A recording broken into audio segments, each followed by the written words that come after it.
La bêtise, c'est un type qui vit et il se dit « ça me suffit ». Ça me suffit, je vis, je vais bien, ça me suffit. Et il se botte pas le cul tous les matins en disant « c'est pas assez, tu ne sais pas assez de choses, tu ne vois pas assez de choses, tu ne fais pas assez de choses ». C'est de la paresse, je crois, la bêtise. Une espèce de graisse autour du cœur qui arrive, une graisse autour du cerveau. Je crois que c'est ça. Je viens vous parler de démocratie, mais de la vraie, celle qui n'existe pas du tout, et celle qui, je crois, serait capable de nous sortir du pétrin. Je me suis réveillé politiquement à l'occasion d'un débat public en France, où on nous consultait sur une prétendue constitution. Le référendum sur la constitution européenne. Absolument. Les Français votent non, mais finalement, on l'adopte quand même. C'est-à-dire qu'on oppose à la souveraineté populaire la souveraineté des représentants du peuple, comme si la souveraineté des représentants du peuple était au-dessus de la souveraineté populaire. Je regarde Zemmour qui vous écoute avec mais c'est parce passion. que le peuple est con aussi. Non. Le peuple, par exemple, on lui demande de dire oui, il dit non. Alors on leur dit, allez, on vous repose la question, mais soyez pas cons cette fois-ci. Un Français sur 4, ce qui n'est pas mince, 24% des Français estiment qu'un autre régime ou un autre système politique, eh bien, ce serait tout aussi bien. La démocratie, c'est quand même l'élection. Non. Ah si. Non, la démocratie, démos en grec, oui, kratos ça veut dire en grec, ça veut dire le pouvoir du peuple. Ben oui. D'accord, non mais attention, il ne faut pas tout mélanger. Dès l'Antiquité, mais avec la modernité aussi, avec des gens comme Spinoza par exemple, ou Rousseau, Montesquieu et d'autres, ils distinguent l'élection de la démocratie. Pour eux, l'élection, si on doit voter pour se nommer des maîtres, finalement des chefs, des dirigeants, c'est qu'on va identifier les meilleurs, logiquement. C'est qu'on considère que nous ne sommes pas tous égaux pour décider et on doit s'en nommer quelques-uns. Et donc, c'est un processus, l'élection est un processus aristocratique. Évidemment, c'est pas une aristocratie comme on l'entend généralement de père en fils, une aristocratie héréditaire par le sang, mais c'est une aristocratie élective, une aristocratie élue. D'abord, je ne suis pas un citoyen. Un citoyen, c'est autonome. Ça vote, il vote lui-même ses lois. Moi, je suis un simple électeur. C'est-à-dire, je suis hétéronome. Je subis la loi écrite par quelqu'un d'autre. Nous appeler citoyens, c'est nous payer de mots. On se la pète, mais on n'est rien du tout. Qu'est-ce qu'on fait dans cette démocratie? Dans cette prétendue démocratie, qu'est-ce qu'on a comme droit? On a le droit de désigner des maîtres politiques qui vont tout décider à notre place pendant 5 ans. On les désigne parmi des gens qu'on n'a même pas choisis. En plus, c'est les plus riches qui les choisissent. Et quand dans le cas éventuel où ils nous trahissent au dernier degré, on n'a pas le moindre moyen de résister. Vous le voyez ici, donc les PME, l'armée, la police, les niveaux de confiance sont élevés. Et surtout, derrière, c'est la dégringolade. 23% seulement de confiance pour les députés, 23% également seulement de confiance pour les médias. Ah, les médias, oui. Et 8% de Français seulement qui font confiance aux partis politiques. 8% de Français qui font confiance aux partis politiques. Et vous la partagez, cette défiance dans les gens qui nous gouvernent aujourd'hui? Il y en a que vous aimez bien, d'autres que vous aimez moins? Non, mais je suis vraiment contre la démocratie représentative. C'est un régime qui doit cesser. Donc, quel que soit le gouvernement en place, ça ne changera rien pour moi. Enfin, c'est pas le problème. Le problème, c'est qu'il faut rendre... Vous savez, c'est bizarre, parce que la Révolution française s'est faite quand même en grande partie sur les idées de Rousseau, qui ne reconnaissait qu'une seule forme possible de démocratie, c'est la démocratie directe. Donc, tout ça a été très rapidement confisqué. Et le pouvoir n'est jamais revenu à la population. La France n'est pas une démocratie? Non, c'est pas élire des gens de temps en temps qui fait une démocratie. C'est vraiment de voter sur les projets. On n'arrive même pas à formuler la solution. On a besoin de la démocratie, mais on n'arrive pas à le dire, puisque le mot est pris par son contraire. C'est génial d'avoir inversé les mots. C'est du Big Brother, absolument. Hein. Ça ne s'est pas passé par hasard. C'était pas bien au début, en 1789, quand ça a commencé il y a 200 ans, et puis ça s'est pas dégradé. C'est pas du tout ça. Sieyès, un grand penseur de la Révolution française, une pointure, je ne vous parle pas d'un second couteau, écrivait en 1789 « Les citoyens qui se donnent à eux-mêmes des représentants doivent renoncer à faire eux-mêmes les lois. Ils n'ont pas de volonté particulière à imposer. S'ils dictaient des volontés, la France ne serait plus cet État représentatif, ce serait un État démocratique. » Le peuple, c'est toujours du Sieyès, le peuple, je le répète, dans un pays qui n'est pas une démocratie, et la France ne saurait l'être, le peuple ne peut parler et ne peut agir que par ses représentants. Attends, ce gars-là n'était pas un démocrate. L'autorité, c'est la force qui obtient une obéissance consentie. La force qui obtient une obéissance consentie. Alors comme le mythe royal est en train de se défaire en France, on l'a vu à plusieurs reprises, il faut substituer à ce mythe royal un autre mythe qui sera le mythe du suffrage universel, c'est-à-dire le mythe de la volonté nationale. Et cette fois, ça sera extrêmement puissant comme rempart. C'est la volonté nationale elle-même qui décide qu'il faut faire une république, par exemple, conservatrice. Alors quiconque se soulèverait contre un gouvernement républicain se soulève contre la liberté, puisque c'est la liberté qui s'est exprimée et qui règne à l'aide du suffrage universel. Alors vous voyez quel attentat monstrueux. On peut mobiliser toutes les forces nationales contre ceux qui prétendaient lutter contre un gouvernement dit démocratique. Oui, mais qu'est-ce que c'est que la volonté nationale? En fait, c'est la majorité. La majorité du suffrage universel, c'est-à-dire la moitié plus 1. C'est très facile d'obtenir la majorité au suffrage universel quand on sait s'y prendre. Et il en apporte deux exemples, monsieur Thierry dit, mais regardez donc ce qui s'est passé en avril 1848. Regardez ce qui s'est passé, ce qui vient de se passer le 8 février 1871. C'est la première fois en 48 qu'on lançait tous les Français, y compris les pauvres, dans un suffrage. On leur donnait le droit de vote. Il y avait des gens qui en étaient épouvantés en se disant, qu'est-ce qui va en sortir? Il en est sorti. Une chambre admirable, moins belle que celle de 71, mais la chambre d'avril 1848, elle était conservatrice à bloc. Et maintenant, vous voyez ce qui vient de sortir? Une chambre en or, enfin une chambre où ce sont vraiment les possédants qui sont les maîtres.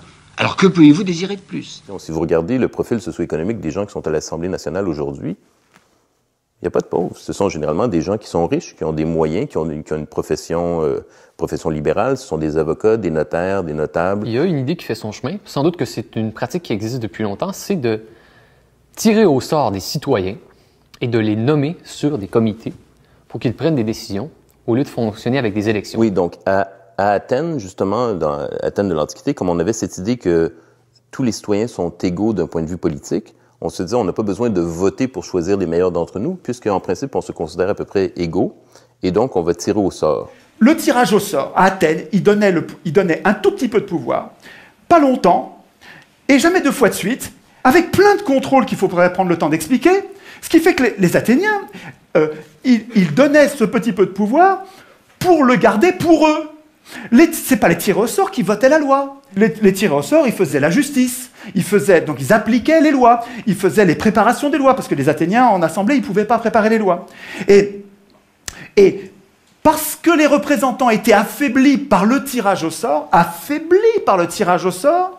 les citoyens avaient la garantie qu'il restait le souverain. Par rapport à la démocratie directe, il y a beaucoup de gens qui participent à ça et qui ont pas seulement des éloges à transmettre, mais aussi des critiques. C'est-à-dire qu'ils disent que c'est long. L'argument du temps, c'est un vrai problème. Effectivement, une assemblée, ça prend du temps. Et c'est beaucoup plus rapide, en fait, quand des gens prennent des décisions pour vous. Effectivement, ça va beaucoup plus vite. On appelle ça une dictature. La dictature est sans doute le système le plus rapide. Et si c'est le temps qui est le barème d'efficacité en politique, la dictature, c'est vraiment génial pour ça. Ça va très, très, très vite, une dictature. Peut-être que pour être égaux et libres politiquement, il faut avoir du temps. Le capitalisme, s'il pouvait nous faire travailler tout le temps, il nous ferait travailler tout le temps. Il n'y a pas de problème, c'est à peu près ça qu'il faisait au 19e siècle. Et donc, évidemment, là, vous n'avez pas de temps. Et donc, comme on est convaincu que c'est ça qui est le plus important, on pense que se retrouver ensemble pour parler de politique, on pense que c'est de la perte de temps. Ce qui est curieux, en fait, parce que c'est le moment où on est libre politiquement. Le travail disparaît. Le travail s'en va. Et c'est une chose qu'on a voulu. Moi, j'ai vécu dans les années 50, on expliquait ce que serait l'an 2000. On ne travaillerait plus, on aurait été remplacé par des robots, on serait remplacé par des machines. On ira à la pêche avec ses enfants et ses petits-enfants. C'est ça qu'on voulait. Pourquoi? Parce qu'il y avait du travail extrêmement monotone, il y avait du travail extrêmement dangereux. C'était un travail qui épuisait les gens, qui faisait qu'ils devaient s'arrêter de travailler à 40 ans et à 50 ans. On a voulu ça. On n'a pas pensé en même temps que les gens, la plupart des gens, ceux qui ne reçoivent pas simplement leur argent du capital, c'est-à-dire en faisant travailler les autres, que les autres, il faut qu'ils aient des revenus. Sismondi dit, un des inventeurs du socialisme, un Suisse, il dit la chose suivante. Toute personne qui sera remplacée par une machine aura droit à une rente à vie à partir de ce moment-là. Il est remplacé par la machine, il est sauvé, il faut qu'il reçoive une partie de la richesse créée par cette machine. Où va cette richesse qu'on a créée depuis les ordinateurs, les robots et tout ça? Elles vont aux investisseurs, aux actionnaires des entreprises. On se demande comment ça se fait, c'est une curiosité. C'est tellement bizarre que le chef d'entreprise au début du 19e siècle, il gagnait 30 fois plus que son employé le moins bien payé. Maintenant, c'est 450. D'où ça vient? Mais c'est l'argent qu'on n'a pas donné aux autres. C'est vraiment pas très compliqué. Dès qu'il y a un système de domination politique, vous allez avoir de la concurrence plutôt que de l'entraide. Un bon exemple, évidemment, c'est le système électoral. Les candidats luttent les uns contre les autres avec leur camp, leur parti, leur faction pour s'emparer du pouvoir. Et donc, c'est totalement contre-productif d'avoir comme ça une mise en concurrence d'individus ambitieux qui sont assoiffés de pouvoir et qui veulent avoir nos votes et nos suffrages. Et Kropotkin, lui, en fait, est allé voir en Sibérie et ailleurs, dans l'histoire aussi de l'humanité, et il a constaté qu'en fait, la majorité des êtres vivants progressent beaucoup mieux si elles s'entraident, plutôt que si elles sont en concurrence. Et donc, l'entraide est aussi un facteur d'évolution, contrairement à ceux qui ont mal lu Darwin, qui pensent qu'on est toujours tous en concurrence et qu'on le sera toujours tout le temps. Tous les pouvoirs ont une tendance à abuser. Toujours. Montesquieu. C'est comme une loi physique implacable. Et il y a une idée géniale pour nous protéger de ça, c'est la Constitution. Alors la Constitution, qu'est-ce que c'est? C'est un texte qui est au-dessus des pouvoirs et qui ne sert pas du tout à organiser les pouvoirs. Les pouvoirs n'ont pas besoin de nous pour s'organiser, pas du tout. La Constitution, tous les citoyens devraient savoir ça. La Constitution, ça sert à affaiblir les pouvoirs. Ça sert à inquiéter les pouvoirs pour nous protéger, nous. Nous protéger, nous, contre les abus de pouvoir. Mais attendez, si les représentants doivent craindre la Constitution, il ne faut pas qu'ils l'écrivent eux-mêmes. Sinon, s'ils l'écrivent eux-mêmes, ils vont programmer leur puissance et notre impuissance. Enfin, un enfant comprend ça. Donc l'idée centrale, mais vraiment c'est une idée essentielle, c'est que c'est pas aux hommes au pouvoir d'écrire les règles du pouvoir, et c'est pas à eux, il faut pas attendre que ce soit eux qui renoncent à écrire le pouvoir, ils renoncera jamais, la solution elle viendra pas d'eux, elle viendra de nous, c'est à nous de leur interdire d'écrire la Constitution. Ça, c'est vraiment l'idée, à mon avis, l'idée essentielle qui nous manque. Il faut que vous connaissiez cette pensée d'Alain, qui est un penseur formidable, qui disait « Le trait le plus visible de l'homme juste est de ne point vouloir du tout gouverner les autres, et de se gouverner seulement lui-même. Cela décide tout. Autant dire que les pires gouverneront. Si les gens bons ne veulent pas gouverner, et qu'on donne le pouvoir, comme dans le gouvernement représentatif, à ceux qui le veulent, les pires gouverneront. Ce piège, qui est désespérant d'Alain, Alain, il a raison quand il dit ça, il a raison dans le gouvernement représentatif.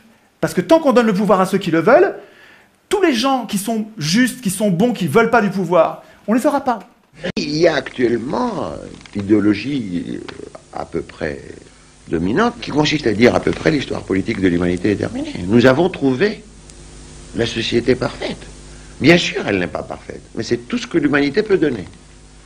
Alors, si on fait la liste de tout ce que l'humanité peut donner, avec la situation actuelle, avec les ventes d'armes à l'Iran, avec le Iran Gate, avec la mort par inanition d'une énorme partie du tiers-monde, avec la rivalité entre les deux grands, quels que soient les accords qui passent, etc., qui peut d'un moment à un autre déboucher à une catastrophe, avec les problèmes écologiques fantastiques qui existent.